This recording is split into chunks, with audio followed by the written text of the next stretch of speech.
नमस्कार, राम राम।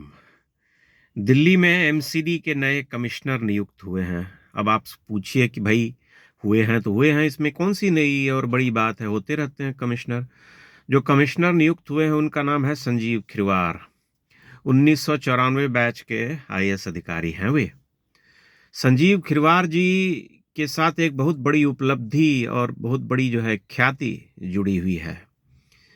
2022 में वे दिल्ली में प्रधान सचिव के रूप में कार्यरत थे और तब उन्होंने एक शाम को त्यागराज स्टेडियम में अपने और अपनी पत्नी के साथ कुत्ते को घुमाने के लिए वहां जो खिलाड़ी अभ्यास कर रहे थे ये खेल का, उन सबको स्टेडियम से बाहर निकलवा दिया था। वो इसलिए निकलवा दिया था कि उन्हें अपनी पत्नी और कुत्ते के साथ अकेले स्टेडियम में घूमना था, जिसे डॉग वॉक कहते हैं। उस डॉग वॉक के लिए उन्होंने त्यागराज स्टेडियम को खिलाड़ियों से पूरी तरह से खाली करवा दिया था। उसके बाद ये समाचार जब फैला तब उन्हें शंटिंग में डाल दिया गया, लद्दाख उनकी पोस्टिंग हो गई। लेकिन किस्मत बदलने में समय तो लगता नहीं, और ब्यूरोक्रेसी में जो बैठे हैं माई बाप हमारे देश के, वे जो है अपने दिन बहुरने का इंतज़ार करते हैं। छोटा मोटा इंतज़ार होता है और उस इंतज़ार के पूरा होने के बाद जो है उनके दिन बहुर जाते हैं, खिल जाते हैं।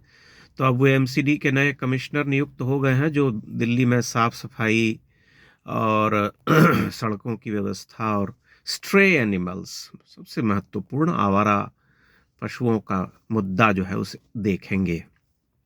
अब आप सोच सकते हैं कि जो व्यक्ति अपने कुत्ते को स्टेडियम में घुमाने के लिए खिलाड़ियों को बाहर करवा दे, उनके लिए आवारा पशुओं का मुद्दा कितना महत्वपूर्ण होगा। ये तो दिल्ली में जो पशु प्रेमी हैं, कथित पशु प्रेमी, उनके लिए एक तरह से वरदान ही सिद्ध हुआ।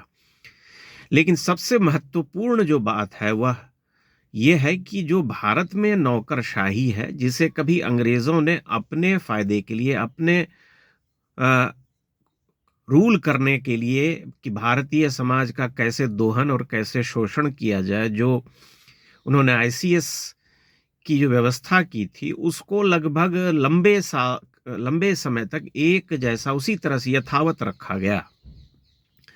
जो नियम कानून, जिस तरह के संस्कार होते हैं, उस कार्यशैली जो होती है, वो पूरी तरह से वही रही जो अंग्रेजों के ज़माने में थी।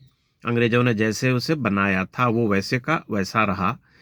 इसलिए उसमें जाने वाले बहुत सारे लोग जो हैं इस मानसिकता से ग्रसित होते हैं कि हम जो हैं बाबू हैं, हम मालिक हैं एक शहर के, एक ज़िले के, और हम जैसे चाहेंगे वैसे करेंगे। हम सड़क पर निकलेंगे तो सड़क खाली हो जाएगी, जिलाधिकारी आ रहे हैं, नौकरशाह आ रहे हैं, सेक्रेटरी साहब आ रहे हैं, तमाम बातें हैं, हाकिम, जज, जो कहना चाहो। जज तो नहीं कहना चाहिए, लेकिन हाकिम साहब बोलते हैं हमारे गांव देहात में, बाबू साहब। तो बात यह है कि ऐसे लोग जो ब्यूरोक्रेसी में हैं, भारतीय प्रशासनिक व्यवस्था में, उन्होंने देश को सड़ाने में और व्यवस्था को बर्बाद करने में बहुत बड़ी भूमिका निभाई है, जिससे आप मना नहीं कर सकते। हम केवल नेताओं, जजों, वकीलों को गाली देते हैं। हम कहते हैं कि जजों ने जो है इस सिस्टम को कंट्रोल कर लिया है, लेकिन वे तो छोटे समय के लिए ही अपॉइंट होते हैं। 3 वर्ष हो गया, उसके बाद उनका जो है बदला हो जाता है, तबादला हो जाता है, ये सेवानिवृत्त हो जाते हैं प्रधान मुख्य न्यायाधीश के पद से या इससे उससे। लेकिन ये तो जो अपॉइंट होते हैं, ये तो लंबे समय के लिए होते हैं। जो कार्यकाल इनका होता है, चाहे वो अलग अलग शहरों में हो, चाहे अलग अलग विभागों में हो, वह अब लंबे समय तक होता है। और उसकी जो महत्ता होती है, जो उसकी प्रवृत्ति होती है, एक तरह से वह पूरे जीवन में एक जैसी रहती है। इसलिए ये कहीं भी नुकसान करते हैं। बहुत सारे ऐसे निर्णय जिनके बारे में हम सरकार को कोसते हैं, पता चलता है कि ये निर्णय इनके द्वारा लिए गए थे।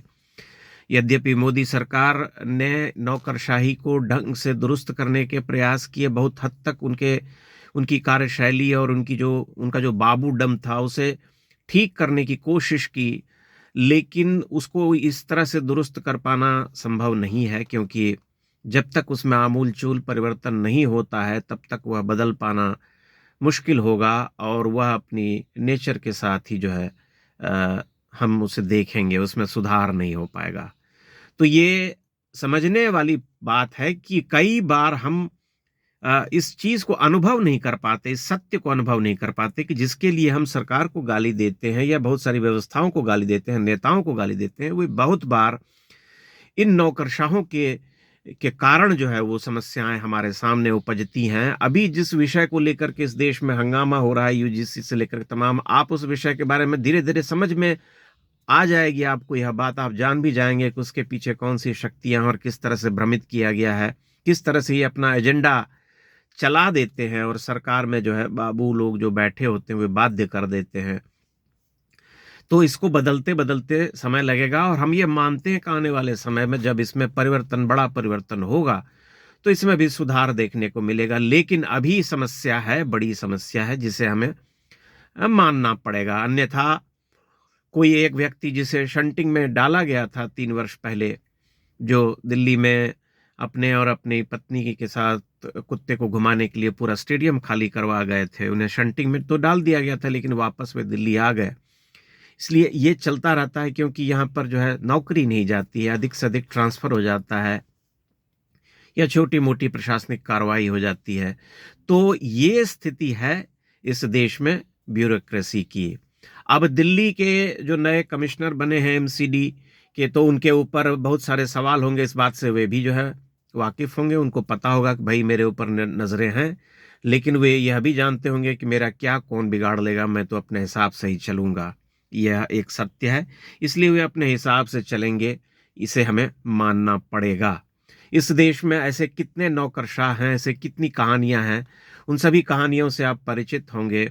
आप छोटे छोटे शहरों में चले जाइए, वहां जाएंगे आप तो आप देखेंगे जो इनके बंगले होते हैं, जो इनके अहाते होते हैं, वे किसी बहुत बड़े, मतलब ऐसा लगता है कई बार देख करके कि कितनी बड़ी कोठी है, कितना स्पेस है, कितने सारे सिपाही और दल्ली तमाम लोग होते हैं जो इनकी सेवा सत्कार में जुटे रहते हैं। और इसी कारण से ये मानसिकता जो है भारतीय समाज में व्याप्त हो गई है बहुत बड़े तबके में, कि सबसे अच्छी नौकरी या सबसे बड़ा काम जो होता है वह बाबू बनना होता है। अगर हम बाबू बन गए तो हम एक तरह से राजा, या जिसे हम कहते हैं कि मठाधीश हो गए, एक स्थान विशेष के, एक पद के, कहीं कार्य करते हुए। हमारे नीचे जो भी होगा वो हमारे नीचे होगा। और एक तमगा भी लगा हुआ है, एक जिसे हम कहते हैं कि जबरदस्ती का यह थोप दिया गया है कि ये भारत की सबसे कठिन परीक्षा है, जिसने इसे पास कर लिया वह संभवतः सबसे अधिक आईक्यू वाला व्यक्ति हो गया। लेकिन ऐसी कोई बात है नहीं, ये एक बहुप्रचारित जो है भ्रामक तथ्य है। कठिन परीक्षा तो होती है, इससे कोई इनकार नहीं कर सकता, लेकिन सबसे कठिन परीक्षा का कोई पैमाना नहीं होता है। बहुत तरह की अन्य परीक्षाएं होती हैं जो कठिन होती हैं। महत्वपूर्ण बात यह है कि भारत में जो आने वाला समय है कैसे बदलेगा, क्या नौकरशाही में कोई परिवर्तन देखने को मिलेगा, क्या सरकार उस दिशा में काम करेगी ताकि नौकरशाही की जो बहुत पुरानी व्यवस्था जो बनी हुई है भारत में, उसके संस्कार में, उसके चरित्र में कोई बदलाव आ जाए, कोई परिवर्तन आ जाए, ताकि वे आए तो इस उद्देश्य से आए कि हम देश की सेवा करने के लिए आए हैं, समाज की सेवा करने के लिए आए हैं, न कि राजा बन करके आए हैं कि हम अपने कुत्ते को घुमाने के लिए स्टेडियम को खाली करवा देंगे, लोगों को हटा देंगे, खिलाड़ियों को कह देंगे जाओ हो गया तुम्हारा समय, अब मेरा टाइम आ गया। ये जो मानसिकता है, इस तरह की मानसिकता पर लगाम लगाए जाने की आवश्यकता है, और वह जबरदस्ती नहीं लगाई जा सकती। जब व्यवस्था बदल जाएगी, जब चीजें बदल जाएंगी, जब काम करने के संस्कार बदल जाएंगे, यूपीएससी जो उसे मतलब बहाल करता है, उसके पूरे चयन प्रक्रिया में और पूरी कार्यशैली में अगर परिवर्तन आ जाए, उसका चरित्र बदल जाए, तो ये भी बदल जाएंगे। हम ये आशा करते हैं कि आने वाले समय में कुछ ऐसा बदलाव होगा, लेकिन फिलहाल बहुत अधिक परिवर्तन देखने को नहीं मिला है, यद्यपि सरकार ने बहुत कोशिशें की हैं। इस सत्य से इनकार नहीं किया जा सकता। बहुत बहुत धन्यवाद।